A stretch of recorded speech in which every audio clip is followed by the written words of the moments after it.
Yeah, g'day and welcome back to my channel. I've been working on modernising this beautiful old Schaublin 125 CNC lathe, and it's about time I start putting things back together again. Before I put the Z-axis ball screw back in, I'm going to need to make up a new motor mount. It's Easter weekend, so I can't just go out and buy a piece of steel to make up this plate. I'm going on a business trip next week, so I'm not going to get around to it then either. But what I could do, I could cast a piece. In fact, I could cast two pieces because I need to make two motor mounts.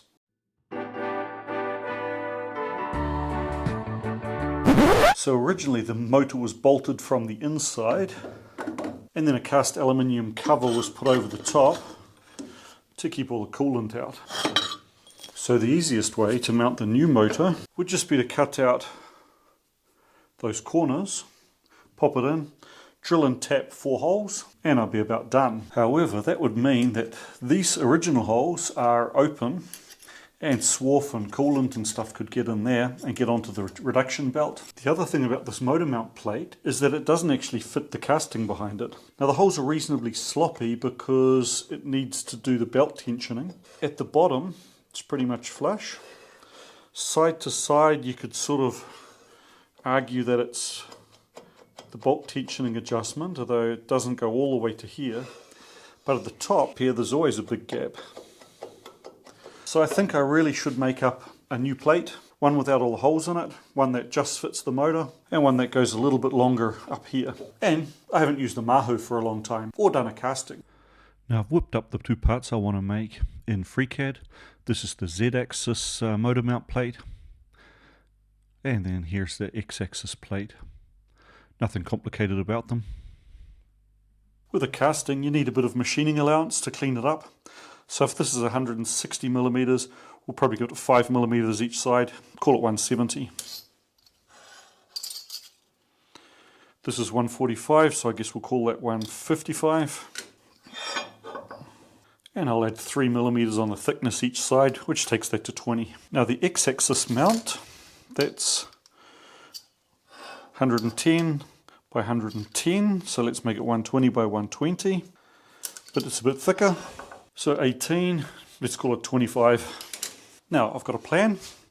I've got some old pine from I guess it was a pallet I chopped up. That'll be good enough. Just need to cut it to size, glue it together. It's about 22 millimeters. So it's thick enough for the Z mount, but not thick enough for the X mount. I'll have to increase the thickness a bit.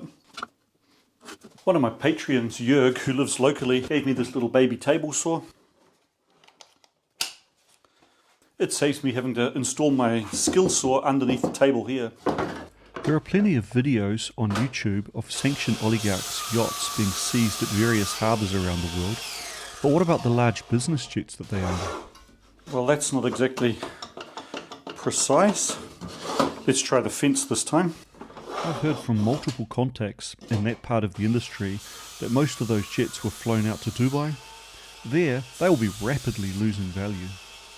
Complex aircraft need near constant maintenance, even in parking or storage. And the maintenance program on something complex like a Boeing business jet might run to maybe 6,000 line items of different inspections and functional checks and lubrication tasks, things like that. And also the documented history of all that is very important to maintaining the asset value. Here in Europe, the rules require that all of that maintenance planning and scheduling and archiving get done by a professional company. For a jet, a pilot or operator can't just do that themselves. Almost all business jets are managed using a software package called CAMP. Now with the oligarch jets, I've heard that insurance companies have terminated insurance, manufacturers have switched off access to manuals. These are all online docs these days anyway. The maintenance planning software CAMP's been switched off for many of them. You know, this doesn't really look like pine after all. Not sure what wood it is, but it's pallet wood.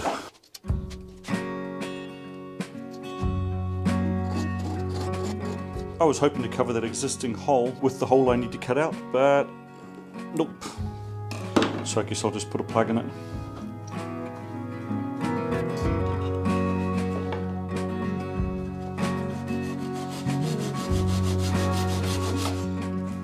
Right, just punch through a pilot hole.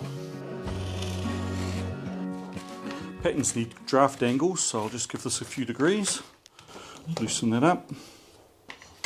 Well, it looks like I can only do 5-degree increments, so I'll just use that. I can finish it up with a file.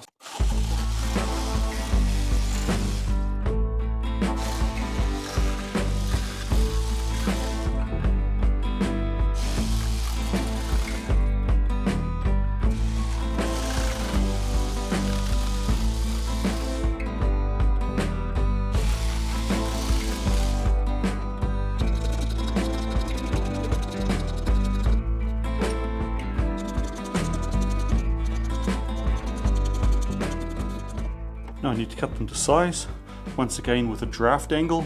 That table saw just ended up too wobbly, so I'll tilt the table with my bandsaw, do it on that.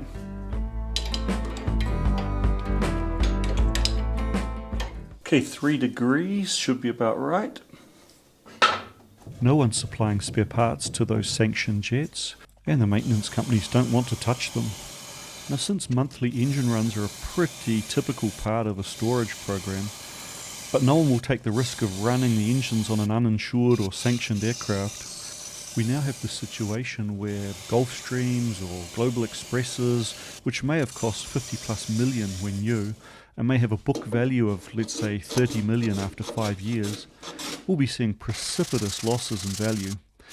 If you could even find a buyer willing to be at risk of sanction busting by actually paying for one. A couple of layers of shellac and we'll be ready for casting them. So what do you think is going to happen to all this sanctioned oligarchs' aviation assets? Slow decay in the desert?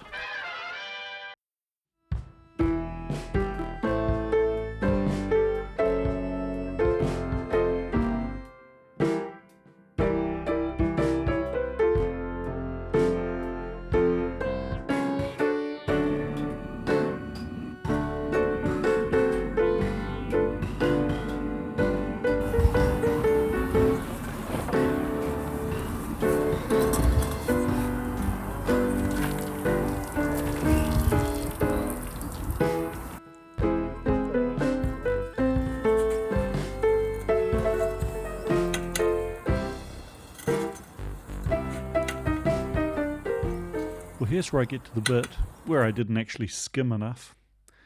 And then putting that red hot skimmer into the plastic bucket probably also wasn't a smart idea. Sand is much less dense than iron, so sand floats on molten iron. That's why it's a good idea to put weights on your mould before you start pouring.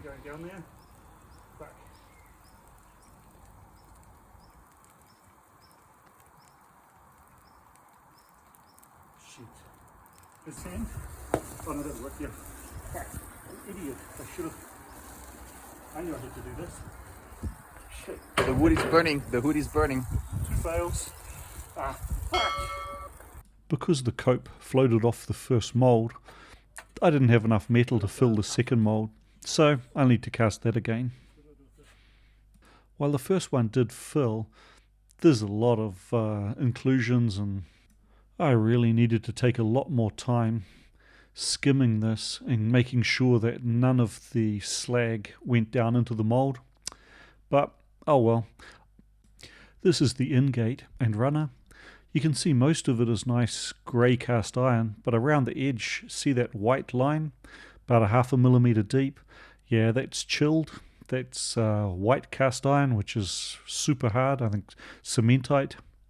Figuring I'd have to do a redo, I unmolded quite early, while it was still red hot, and probably chilled the outside surface. Next time I'll leave it in the mold longer. But I will go ahead and partially machine it, partly to sort of develop a machining strategy and work out how to hold the thing down, and partly because I haven't used the Mahu for a while.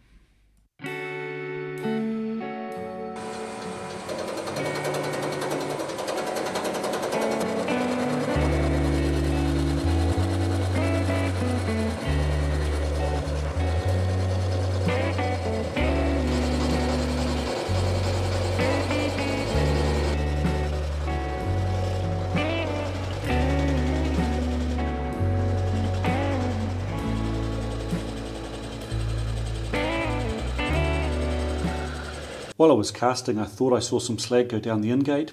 Sure enough, look at that. That's horrible. Anyway, I will continue machining this. Basically, I'll use this as a pattern to test my toolpath, but I'll have to cast another one.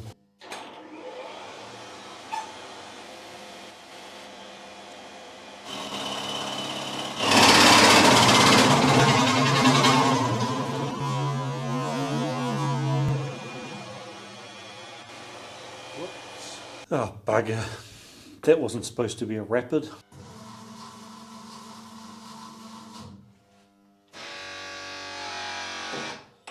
Well, in the vernacular of our favourite shop dog owner, shit, that's pretty fucking munted. Done a bit of damage to the pocket and rounded the corner of the tool as well, but I'll switch out the inserts, see if it'll still work. Yeah, there's definitely a burr on the pocket. Since that caused the part to move in the fixture, I'm going to have to take it out and I might as well turn it around and start working the other side.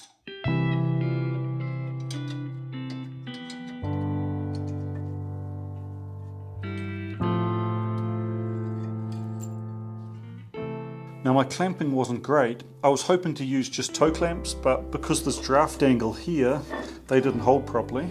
So clamping first one side and then the other side, I've got a step in here. I'll need to think up a better strategy for that when I do the final part. I think what I'm going to do to machine the other side is to put 4 threaded holes into a sacrificial plate, drill these 4 mount holes first, and then do all of the final machining, 4 edges, the bore, all of the mount holes, do everything in one setup. So next up, quick and dirty fixture plate.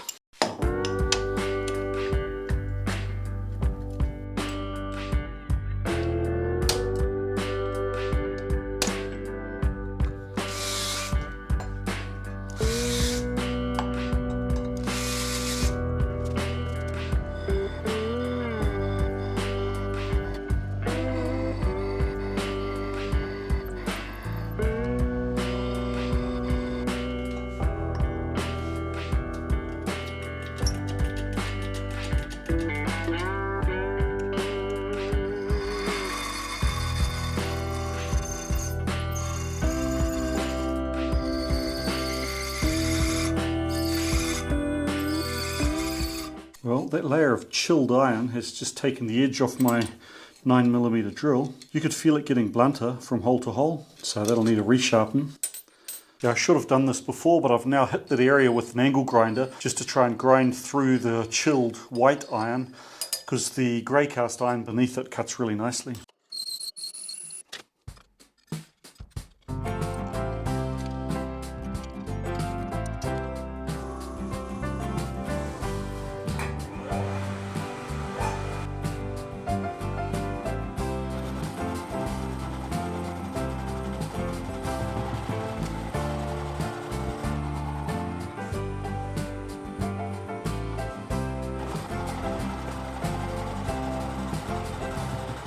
That's only the first of 3 passes, but I'm going to stop it there. It's just beating up the tool. I really need to make that fixture plate more rigid. It's bouncing too much.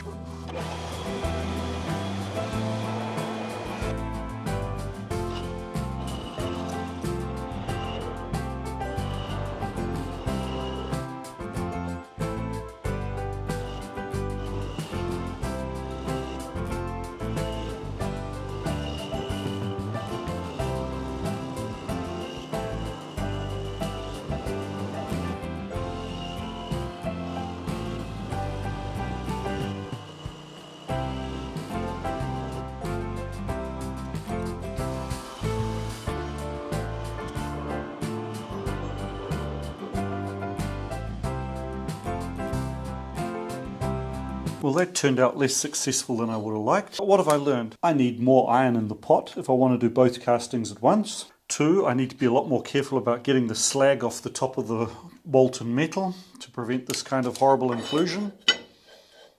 Number 3, I'm going to need to support the casting better while I'm facing it, so it doesn't bounce around and chatter that badly. I'll probably actually use this one as part of that hold down system for the next one. I've also noticed that that indexable end mill is cutting undersized since I crashed it, So I'll need to do a toolpath offset there. So there you have it. Not a usable part. A bit of a failure, but oh well, learnt something. I do notice that I'm pretty out of practice at using the maho, and also out of practice at castings. You know, if I don't practice these things, I'll never get good at them. So let's give it another go next week, or maybe the week after.